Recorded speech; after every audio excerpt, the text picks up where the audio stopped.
Interestingly enough, this podcast, as we're taping right now, is on the anniversary of the loss of my first two kids. Wow. Globally, we're talking about an average of 1 in 6 couples affected by infertility. And the reality is I was one of them. That means that there are a lot of people around us suffering in silence. IVF isn't like a guarantee that you're going to get pregnant. It's an opportunity. 1/3 is female factor, 1/3 is male factor, and 1/3 is unknown. Wow. Oh my gosh. Yeah. Infertility treatment. We understand that this is not a cheap route. Infertility is very expensive. And it's tragic. God has more than 1,000 ways to solve any situation of sometimes we don't even know the first one. The World Health Organization recommends exclusive breastfeeding for 6 months. The time off that you get is 12 weeks. Those goals do not align with each other. There is always going to be another opportunity for you. If someone who's listening feels alone in their journey, in their walk, what is something that, first that you would want them to hear? I want them to know they're not forgotten. I want them to know there's hope. There is so much out there. I would always take an oh wow over a what if. Life comes from God. Bottom line. What's good, everybody? Welcome back to your favorite podcast, the Finding Harmony podcast. I am one of your hosts, Drew Harmony. And I'm Davrielle. So glad that you've joined us today. And we are so excited for today's episode of Finding Harmony. We try to give you as much value as we possibly can. And I thought about some professionals and I guess non-professionals who are in common spaces talking about things that are affecting so many people in the population. And one of those things, believe it or not, Bahamas, is infertility. And one of these voices who has come out as, I guess, just a representation of inspiration, information, and the potential for positive change is Dr. Latazia Stewart, better known as Dr. Taz. And we are so fortunate that she has flown into the Bahamas. I won't say just for the Finding Harmony podcast, but she has come all the way to Nassau, Bahamas to sit and talk with us about this really important topic that affects so many people. And I just want to say thank you. Thank you so much for joining us. Welcome to the podcast. Y'all don't understand how privileged I feel to be in such amazing company on the Harmony podcast. So thank you. So for those who aren't familiar, the, I guess, term infertility really speaks to, at least this is according to Google, a couple who has had 12 months of actively trying to conceive a child and generally unsuccessful. In the world, we have in the UK, 1 in 7 couples is affected by this. In the USA, 1 in 5. And globally, we're talking about an average of 1 in 6 couples affected by infertility. Is that, I guess, reflective of what you've kind of seen working throughout, I guess, the Bahamas and whomever you work with? Yes, that, believe it or not, is a very real number. And if you put that into perspective, right? There are many individuals in large organizations. You walk into work, you pass 6 persons, one of them. Wow. If you pass 6 people, I mean, right here in the studio, we have 1, 2, 3, 4, 5. Our more. Okay. Right, in the U.S., one of us. Yeah. And that's the reality. The unfortunate part of that reality as well is that it's not a conversation that's talked about very often. And then when we take a look at, a correlating or related topic, those who experience pregnancy loss, we're talking about 1 in 4. Wow. 1 in 4. Wow. And so these are conversations, again, we need to just have more of to bring awareness to the topic. All right. When you talk about those numbers, 1 in 5, 1 in 4, I think the version of infertility that we have in our minds, really we're thinking 1 in 20 or, at least 10%. We're not talking about 20, 25% of the population. So that means that there are a lot of people around us suffering in silence. Yes. And the reality is I was one of them. I was one of them. Yeah, definitely. If we could dive right into the story, kind of tell us about your background and just what got you to be so outspoken about this particular topic too. So for me, I was one who, as a young adult coming up, my husband and I, we were teenage, I'm going to say teenage lovers in any which way, but we knew each other from high school. Okay. Right. All right. And through life, as I looked at my family, as I looked at my friends, as I looked at everything around me, that didn't seem to ever be an issue. So when we got married, we were like, we're going to put that on the back burner. No need to rush. Let's enjoy life. Right, we were in our early 20s. We traveled and did all the things. And it was like, and now let's plan on this year to have kids. And then we wrote out at least I wrote out I'm that type of person. I wrote out our plan for this year and how it was going to be. And we're going to travel this place. And then we're going to make the baby announcement. And then we're going to have the shower. I had my timetable. Wow. I talk about it a lot in my book. Yes, I had a timetable. And my timetable was just not happening. It's like, okay, what's going on? Wow. And it caught us off guard because again, this was not a conversation I had seen anywhere in my family, in my workplace, in my church.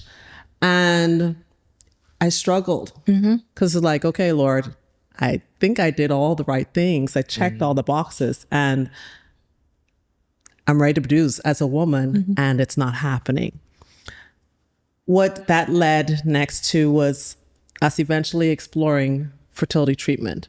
And I'll share with you when the doctor first told us that we would need to consider IVF, me and my self-righteous. Not me. Yeah. Faith-based word. You're talking to me. God is going to do it. Not the God I serve. Right. I'm not, that's for them. Not For me. He will make a way. He will make a way. And that ain't the way, Pat. No, that ain't the way, doctor. And it took some reckoning with me, my faith, to realize that God has more than 1,000 ways to solve any situation of sometimes we don't even know the first one. And for my family, that was one of the paths that God chose for us. Now, it's different for many people, but that was the path he chose for us. Right. And even when we went through the journey of IVF, and it was a painful journey, it's not just so that we educate those who are listening. IVF isn't like a guarantee that you're going to get pregnant. It's an opportunity. And for us, we had several failed attempts. We conceived, and actually, interestingly enough, this podcast, as we're taping right now, is on the anniversary of the loss of my first 2 kids. Wow.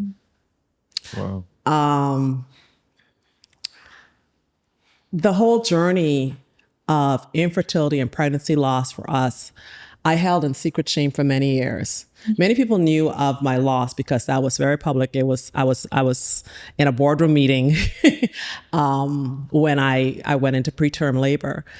And aside from that, when we had, the church folks, they came and they comforted and everything else. They were praying that when we have another pregnancy, it would be a beautiful one. It will come to term and everything else. But what they didn't realize was I needed them to actually pray for me to get pregnant in the first place. Wow.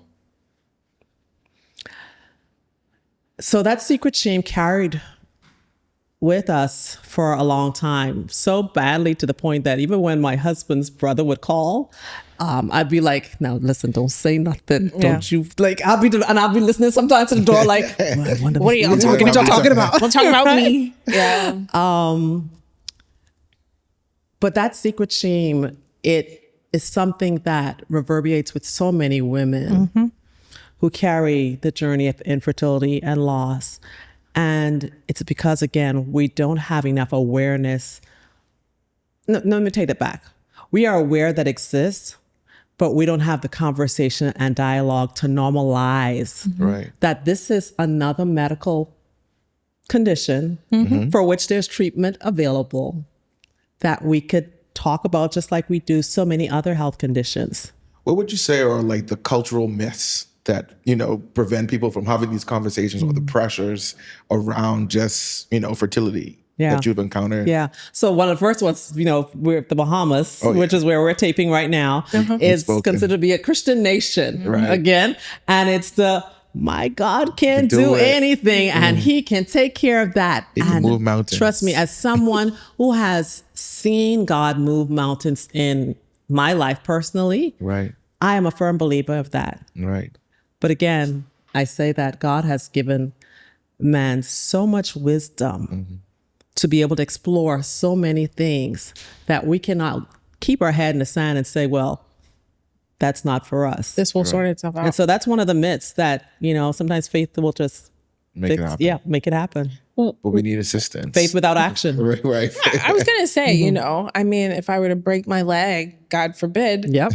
I would expect God to heal me. Yes. But I would also go to and the get doctor. it reset Absolutely. in a cast. Like, Absolutely. both of those things go together. If I have a headache, I believe that God will heal me by virtue of this Tylenol that I will take to make it go away. Exactly. So I do think, we can be, when it comes to certain things, we can be faith-based almost to the point of superstition, almost like you should not do anything if this, and I think maybe we go Old Testament on it, like, okay, you have to be like Hannah and ask God and he will do it, but like you said, we have resources at our disposal that we can take advantage of. Absolutely. That are available to us. Sorry. Yeah. No, but even for me, I was just going to say, is it more, when I even talk about the cultural norms as well, is it also the shame or different aspects of it, why people, stay silent? So when we speak to the shame, right? I remember there was a time when I was standing in National Insurance Yard and a former work colleague of mine came by. We hadn't seen each other for years, but he knew my husband, who was my boyfriend at the time. And he's like, hey, did you all get married? I was like, yeah. Do you guys have kids? I was like, no. And his off the cuff comment was, what happened? He's shooting blanks? Oh. Ah. Wow. Oh, that sounds like a Bahamian. And the thing is that is very cultural for us when we say, well, they ain't had no kids yet. What going on there? Right. What, he's shooting blanks, or what happened? She been doing all the things and now she can't have no children. Like, Right. that's just something culturally we say without even thinking about Knee-jerk. it. Right, but and then it's like, okay, what if you said in that moment, I'm just saying to be facetious, yes. That is what's happening. Right. Then Then what is this conversation? Right. What are we doing? What solution are you going to offer? Yeah. I How are feel you gonna like fix people this? take it for granted. And it's like you say something like that as if it were supposed to be funny. But really, what if that were the case? What if he really was completely infertile? Now you took something painful and personal and you made it a joke. And I've literally been in the presence. I had a colleague who, they had a child via IVF, but other people didn't know that. And someone that I know was talking to them like, okay, you had this one baby. Now it's time for another baby. Yep.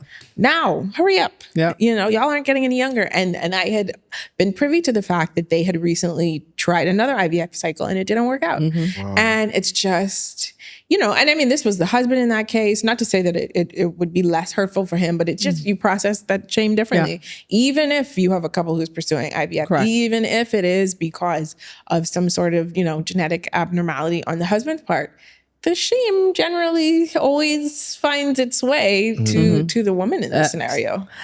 And so I'll give you some stats on that, right?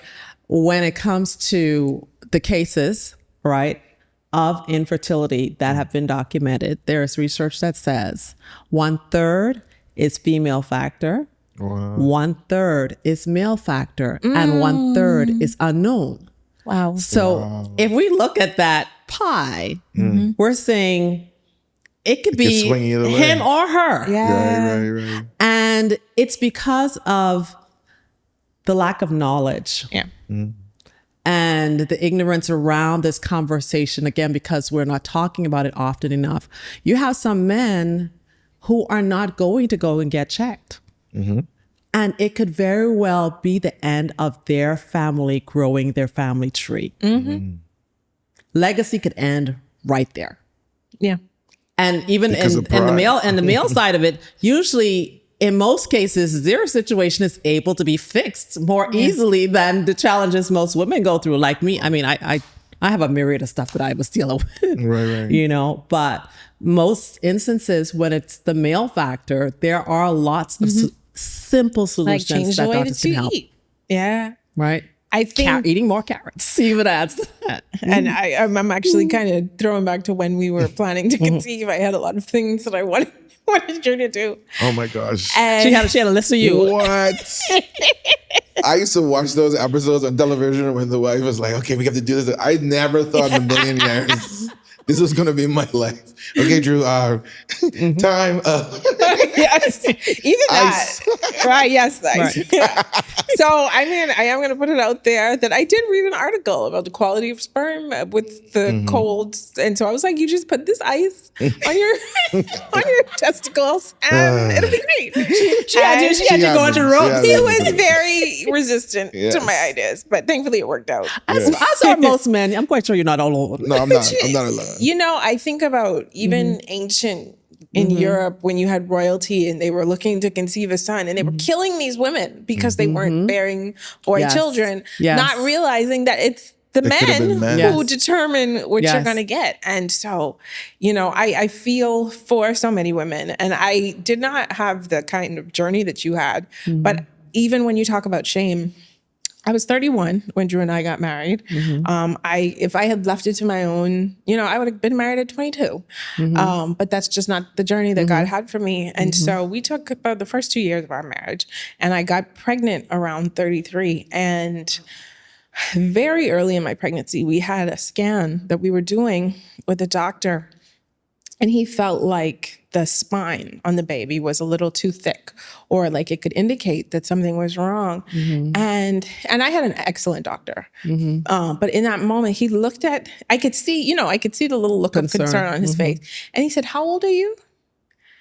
And just that tiny little interaction, I felt a wave of shame. And it's like, you know, I tried to do the right thing and I didn't have a baby until I got married, and I'm pregnant now and I'm old, or, you know, something is wrong with my baby. And we had to wait about 2 weeks. He was like, okay, I want to do some advanced testing.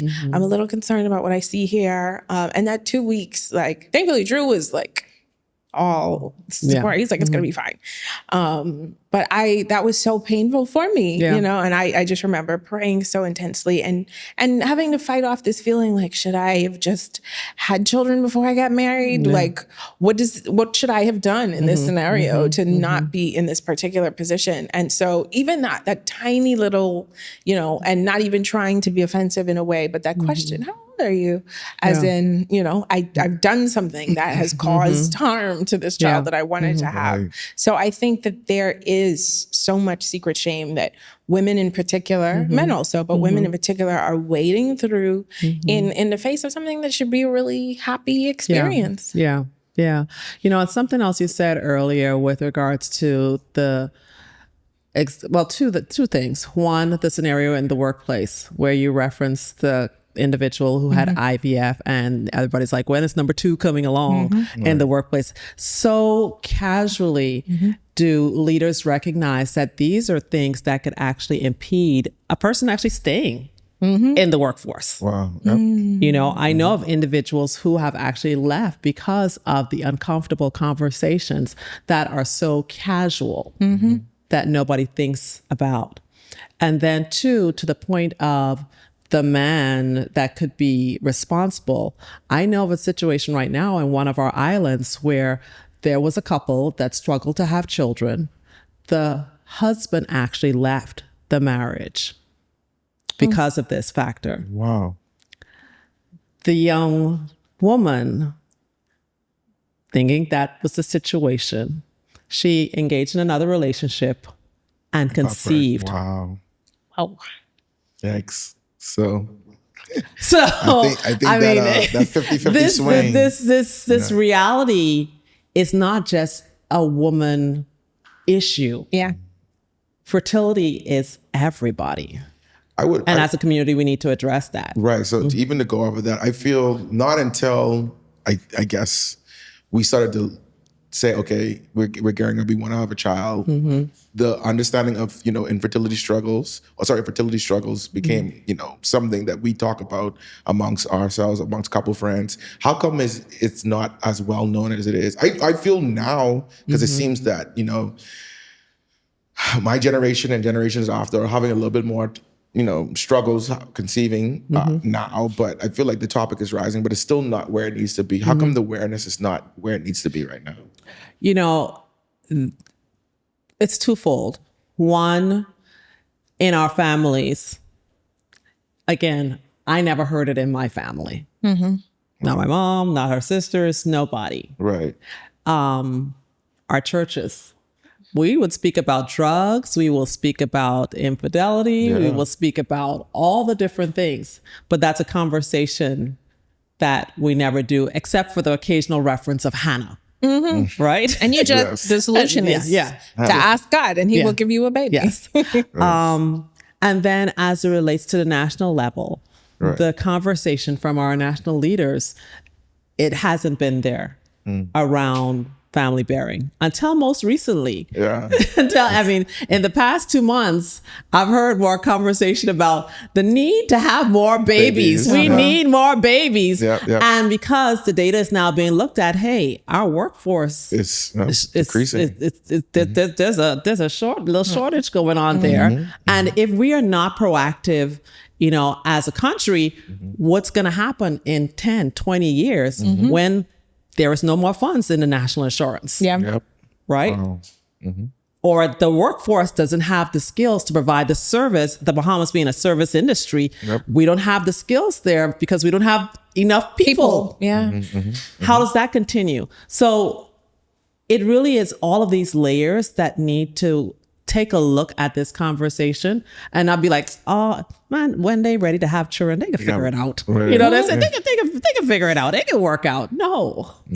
Drew teases me that I have a photographic memory, but ironically, I had one relative on one side of my family who was trying, and it was taking a while, to conceive. And there was a husband who made a joke like, oh, just tell her to get a Guinness and whatever, and everything is going to work out, right? And the person who made that joke, like 4 or 5 years later, was getting IVF, their family. And so it's just like people, I think it definitely, you don't know until it's you. You just assume, like you said, you assume everything is fine. I thought it was fine. Until you have information that is different. And so, and that's why, again, like this conversation is so important. For people who aren't familiar, we refer to you as Dr. Taz.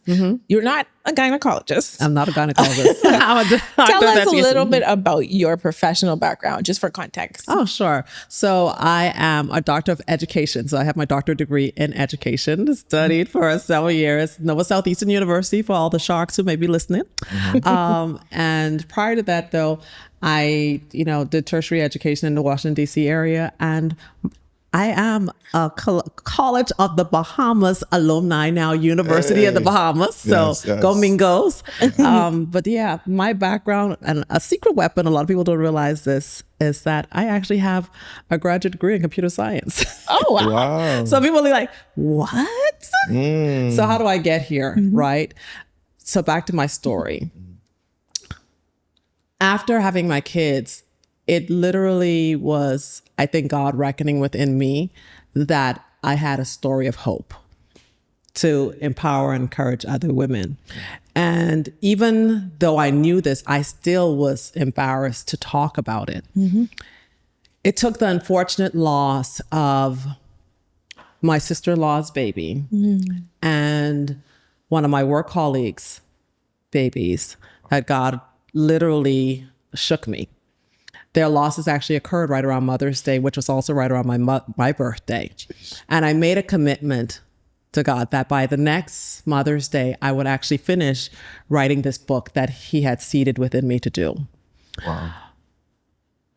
Writing this took everything out of me because I held nothing back in my journey.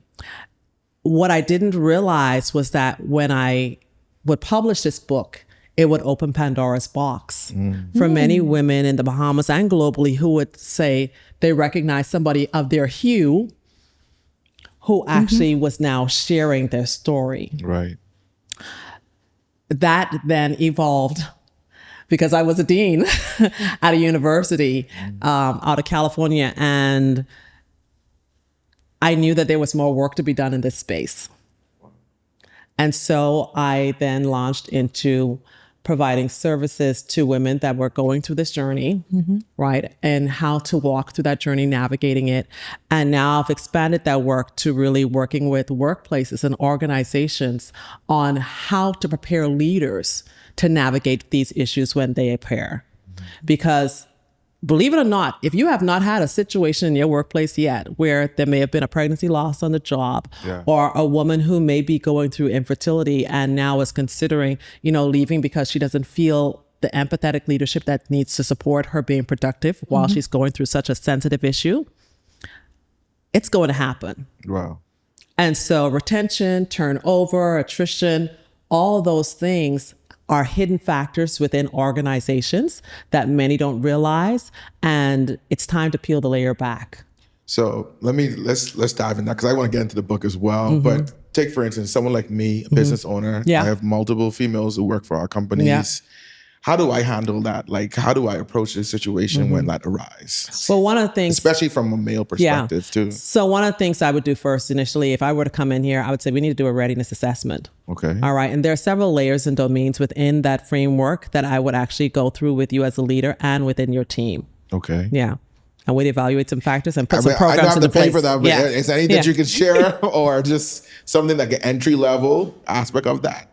Yeah. So based on what the findings are from that framework, we may actually put in programs. Okay. It could be through lunch and learn. It could be through maybe even having a healthcare provider come in and providing assessment. It may be through providing benefits for your employees, right? But even from the sense of just that initial conversation, when my employee says, "Hey, this is what I'm dealing with," what should be my first initial, reaction to that? How do I handle that? That type of conversation. Well, the thing is, they need to know that you're, first of all, approachable, and they come to you and they're saying, "Hey, Drew, here's what's happening. I'm dealing with this." You don't necessarily, if you're not equipped, I don't want to say you're not equipped, but you're not equipped to really engage in that conversation, you could outsource that. Okay. I don't want to say I out here advertising my business, but I'm like just saying, Carl Dr. Taz. Yes, You're right, yes. Carl Dr. Taz. In fact, I have a leader in a very prominent organization who did the exact same thing.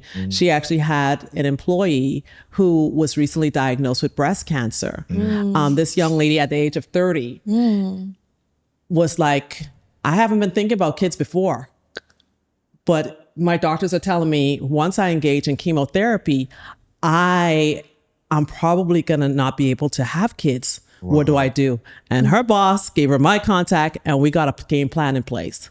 She has since gone on to freeze her eggs and is now actually in the active chemotherapy process. Wow. So these are just some strategies that, that were like, what do I do with that? Call Dr. Taz. Awesome. All right, so let's segue into the book. Let's dive into it. Like, first of all, what inspired the title, and then just the concept? Just being around faith. So the secrets. I think that's really what this was for me, a journey of many secrets that many people didn't realize. It was a secret of my infertility journey, and it was a secret of my faith, right? Because what individuals don't realize, there is so much to be unlocked in our journey of faith when they go through this journey. And then an untold journey of faith, fertility, and favor. It literally, until this book came out, was untold. Even, my mother's probably going to watch this and she's going to say, here she go again.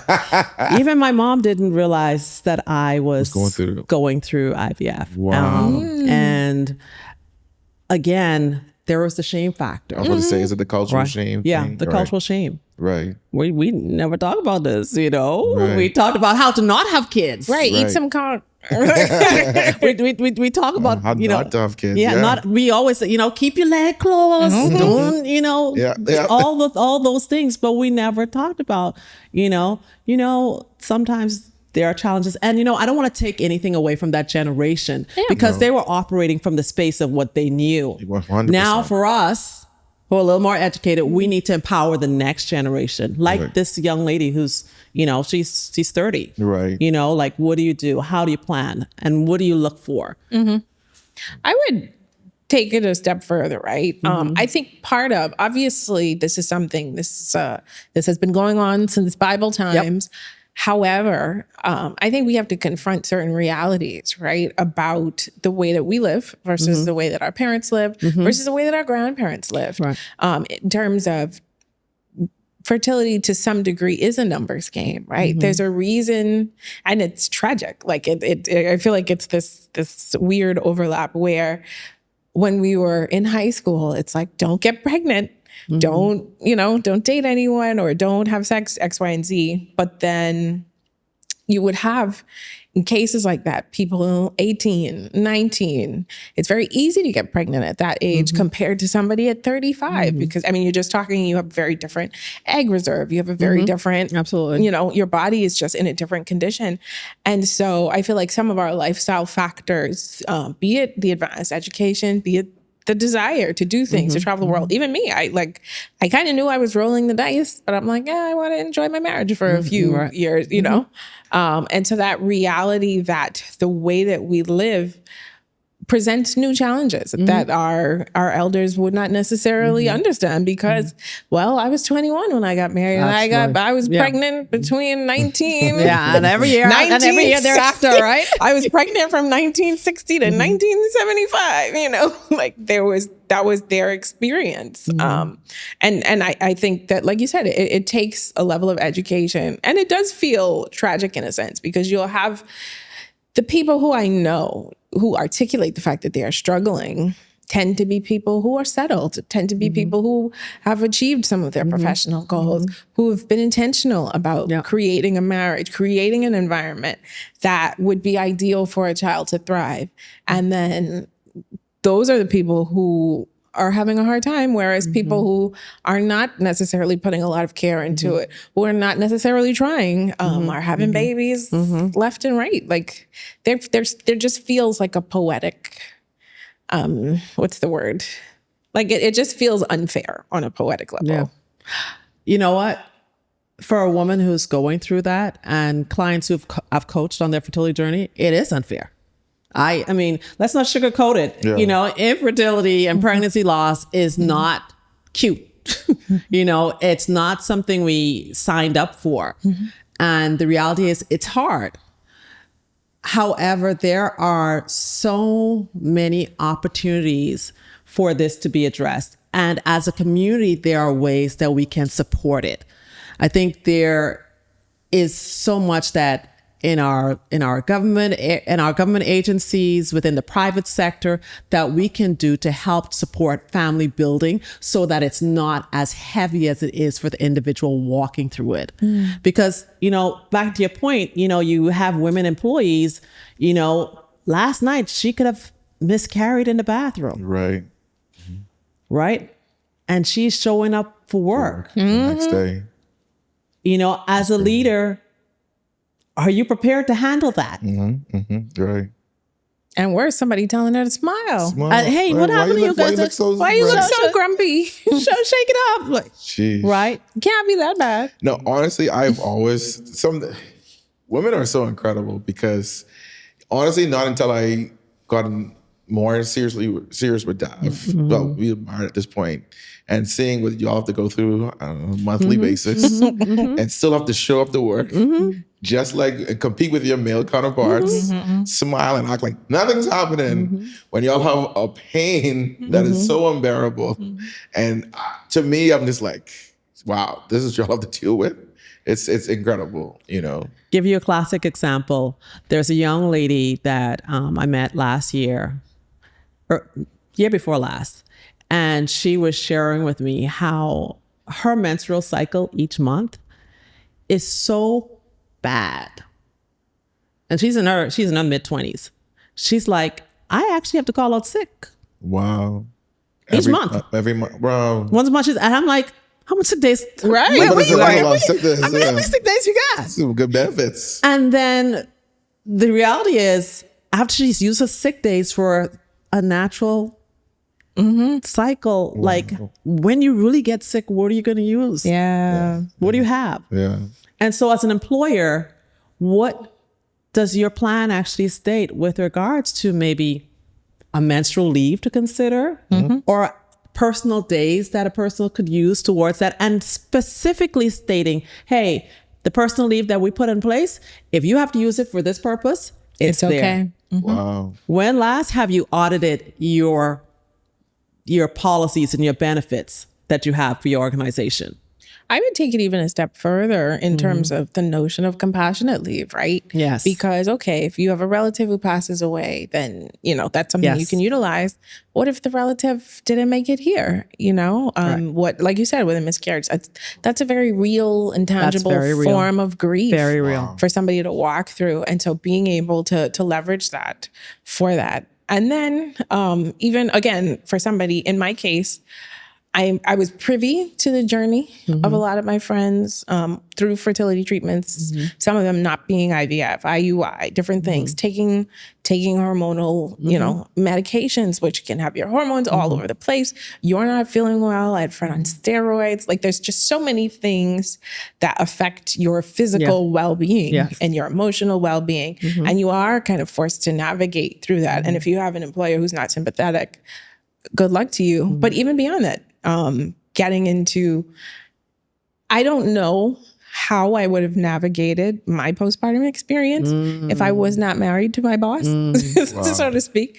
Because it became a running joke that I would be, at the office in meetings pumping, and he would we're at a point in society where there's hand-free pumps and things that you can do. But even that, in my desire to breastfeed, it's a lot. I'm pumping every 3 hours. Breastfeeding is a job, and you deserve a gold medal. Thank you. Trust me, from one sister to another, I know the journey. It's not for the weak, for sure. And what cracks me up, right? In the Bahamas, and shout out to the Bahamas to this degree, because in the United States, there is no such thing as paid maternal leave that is required by all companies. So that's deeply problematic. Correct. I think there's only 2 countries in the world where that's the case. I heard US and Papua New Guinea.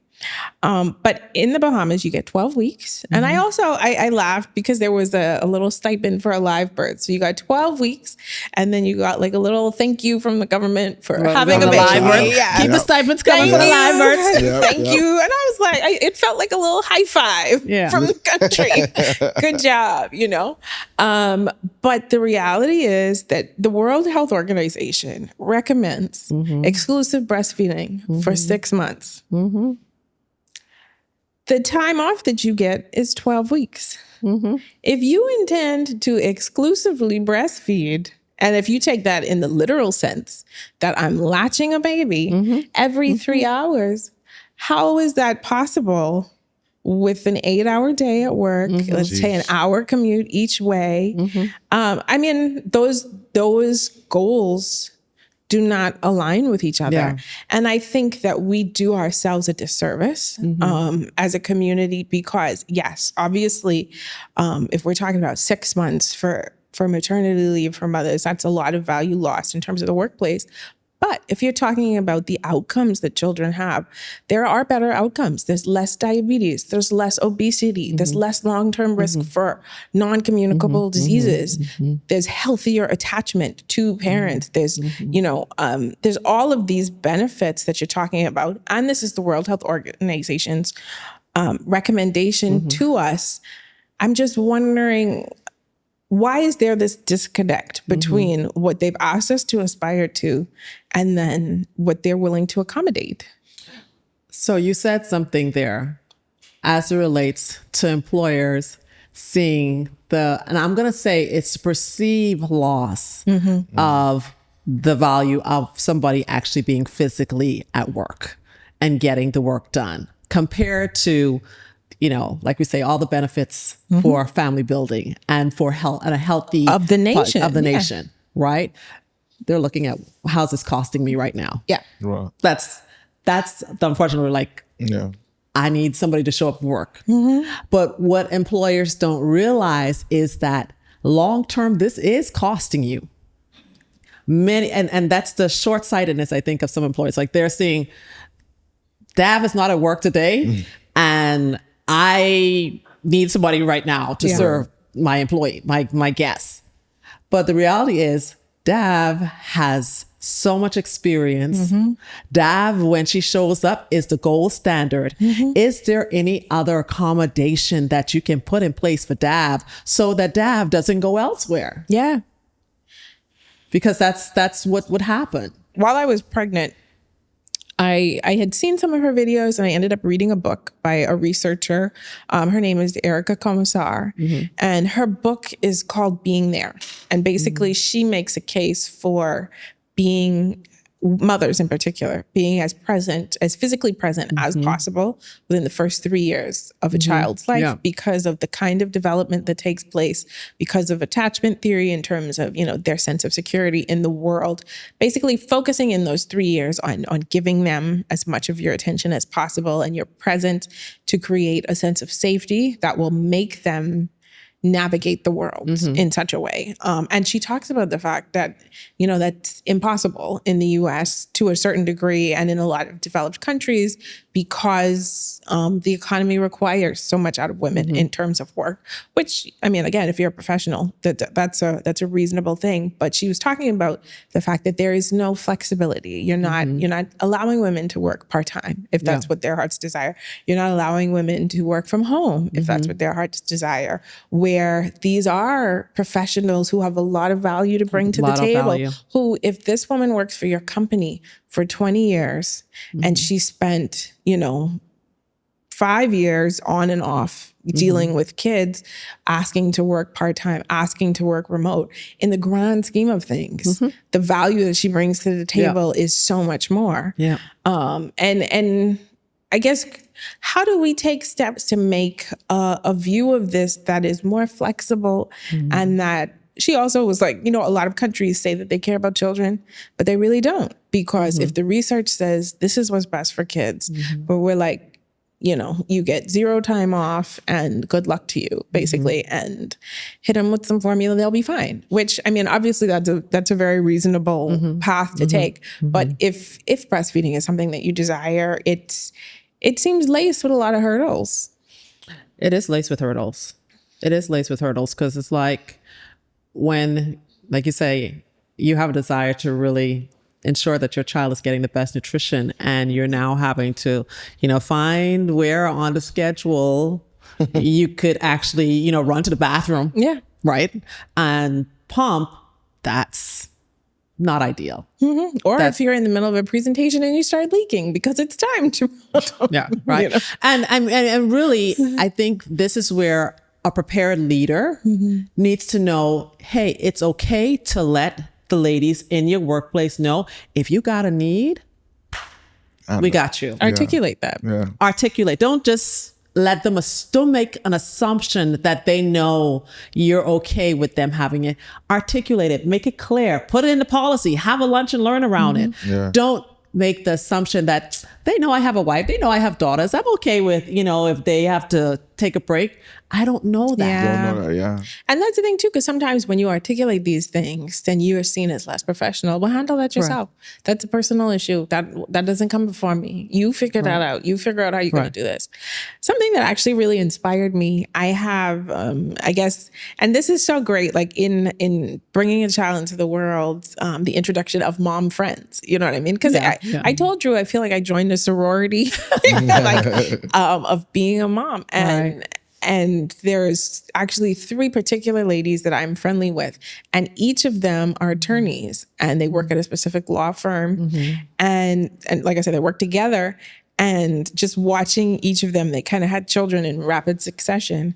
And one of them was like, oh yeah, so-and-so gave me her fridge to put in my office for when I pump. And it was like that kind of having those open conversations that really allows room for sisterhood and having a workplace where it's like, okay, if you have to step out and pump, like we will accept that. You know what I mean? So I think there's examples of it not happening, but there are also examples that kind of give you glimmers of hope about what's possible. Right.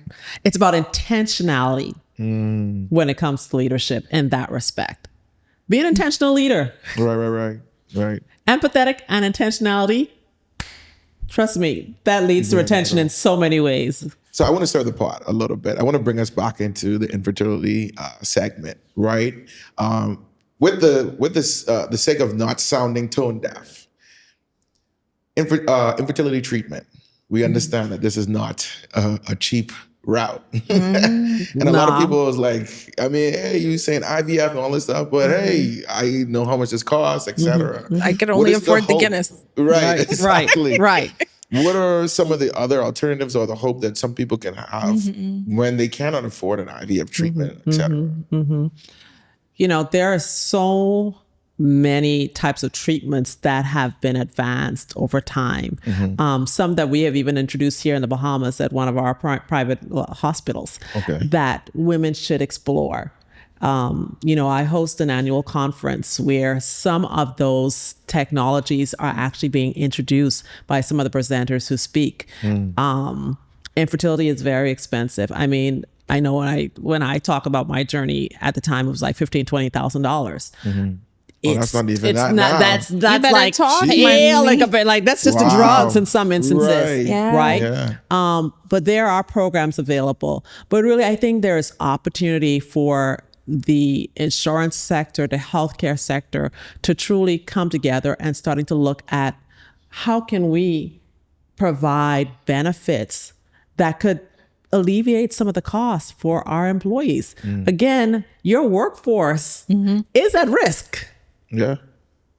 At risk, not so much just for attrition, but also for sustainability long term. Yeah. If we only look at the young woman or the young man, and I'm going to say young man too, because there are men who, you know, are challenged with some of these issues. 1/3. They're 1/3, right? We are being very short-sighted. We're being very short-sighted if we're only looking at the person who's not showing up, or, you know, next week I have this project and if he's not here, who's going to do it? When he could possibly even do it at home. Yeah.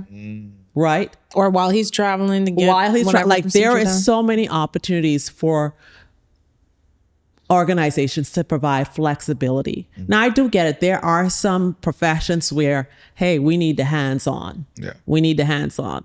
But there is so much opportunity there that has yet to be explored. And organizations just need to, as a leader, hey, how can I get ready? Is that, I mean, even from a perspective, I mean, that's a tough decision for a female to make in terms of if you're working in an organization that's hands-on and you're having these issues, like you have to make that decision. Am I going to stay? Am I going to leave? Like, you know. Here's what I tell them. There is always going to be another opportunity for you. Believe it or not, you know, the God who I serve, I've seen him provide and supply in so many unique ways that has gone even beyond just the dollar figure. I can assure you that if you're putting the life of a child, whether that's one you've conceived or about to conceive, ahead of the job, I mean, the bosses may not like me for this one, but I'm going to say, there's another one for you. Yeah. There is another leader for you. And I think you're talking about two different kinds of regret. You know what I mean? Like you said, you can find another job, and most people will find another job eventually. But if this is your opportunity to bring life into the world, potentially, I think you at least want to exhaust all of your opportunities. Exhaust your efforts. Without regret. At least you know you gave it. Without regret. You gave it 100%. Without regret. Without regret. You know, empathy, believe it or not, like I was saying, empathy and intentionality goes a long way. And I am a classic example of this. You know, when I was going through, while nobody knew about my infertility journey, when I finally conceived again after my losses with my daughter, I was several months, about 4 months in when I had to be hospitalized. And I had no idea that I was going to have to be there until the doctor said, oh, no, you won't leave it until she delivered. And I'm like, but I'm only 22 weeks, like counting the time. So I was in the hospital from September through the end of November. Wow. Oh my gosh. Yeah. Talk about that. Yeah, please. But here's the thing. After I got over the acute period of what they needed to resolve with me, I was like, I could work. I could work. And it was a conversation between me and my leader at the time. And she was like, then work. And I worked from my hospital bed. Wow. so well that my immediate team thought I was working from home. Wow. Like my nurses and all, they revolved around when I had certain meetings and everything. Like everything worked. It was not until my baby shower. And they were like, Shower. where's this? Like, where are we going? And they wheeled me in. I was in a wheelchair and I was nicely dressed. I still kept the image. That they realized that I had been working from my hospital room that entire time. Wow. The strength of a woman. Flexibility and accommodation. If you got the right person in your office or your organization, don't lose them over being inflexible, that it has to be this way. That's the only way it has been.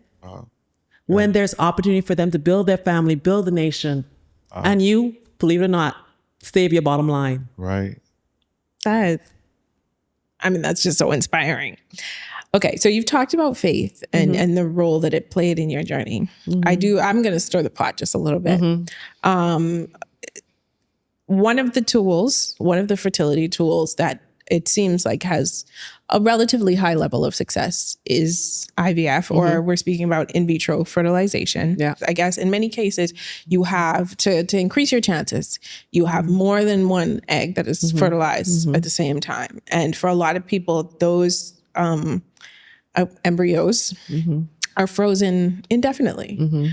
And so for some people, they feel like those are souls that never get to really achieve their potential. And that seems like a very intense conversation that's happening in the US in terms of the legality of it. But that's juxtaposed with the reality that this is how so many people are able to bring souls into the world and enjoy them, and for those kids to be, what they can be. What is your take on it? Yeah, that's a great question. And for somebody who, as a person of faith, actually struggle with it, so that's a lot of the secrets of faith part that I go into in my book. Life comes from God. Bottom line. Like for me, there's no other source of life. Like that embryo needs to be attached to the mother's womb in order for that to actually to happen, right? Like that life just wouldn't happen. And God is the ultimate source of life. And so when I look at my miracles today that I believe God restored to me, there is no question to me that he did not use the tool of IVF to help them to be here today. Bottom line. And so when it comes to the morality or the immorality, life is what we're talking about at the end of the day. Yeah. It's not moral or immoral. We're talking about life from the creator of life. And as such, to me, that closes the chapter for me personally. Yeah. You kind of touched on the fact that, there is the success rate is really not so high as to treat it as some sort of guarantee. And all of the steps that happen, only God, at least in our point of view, can sustain life. Yes. That's a really great point of view. The only one. Drew, I think you were surprised by that question. No. That's a good question. I mean, I that's something that we struggle with in terms of just conceptualizing, and I like how you put that just in a plain, simple format, and it makes sense. You know what I mean? And speaking from someone who knows individuals who have went through, the IVF process, and I'm so grateful because I get to experience the fruit of successful fertility treatment. But just coming back to this book, I'm just to wrap things up, in the sense of just in terms of seekers, right? And if someone who's listening feels alone in their journey, in their walk, what is something that, first that you would want them to hear? Yeah, for somebody who's new to this journey, and believe it or not, there is somebody joining this journey every day. Every day, there's somebody who is sitting in a doctor's office and they're being told, I'm sorry, based on everything that we've done, Tess, you're now diagnosed with infertility. I want them to know they're not forgotten. Like God has not forgotten you. And I remember as I was going through this journey, I personally had moments of that. You know, there was a moment where I was walking with my dog, you know, because most people who don't have kids end up with a dog like we did, right? And I asked God, I said, did you forget me? Wow. Like, God, did you forget your girl out here? Right? Yeah. And I wanted my husband to be a part of the Daddy Club. And he explicitly, I mean, almost like wrote it directly. I mean, it wasn't another book. Like within an hour of me actually having that walk in my God, with my dog, where he said literally in his word, if a mother cannot forget her sucking child, how could I forget you? Your life is engraven on the palm of my hand. And when I look at my hand, I think about our hands, right? Like you look at it every day, like you use it every day. And in his word, he's saying your life is engraved on the palm of my hands, which means like, he can't forget you because he's looking at it and it isn't like he wrote it so it could be washed away. It's engraven on his hand. Like, you're not forgotten. He says this in his word. You're not forgotten. And there is hope. I want him to know there's hope. There is so much out there. If we open our mind and allow ourselves to see what God has already put out there for us to be able to grow our family trees, don't give up. Yes. Don't give up. Like you said earlier, don't just exhaust everything so you're not living with regret.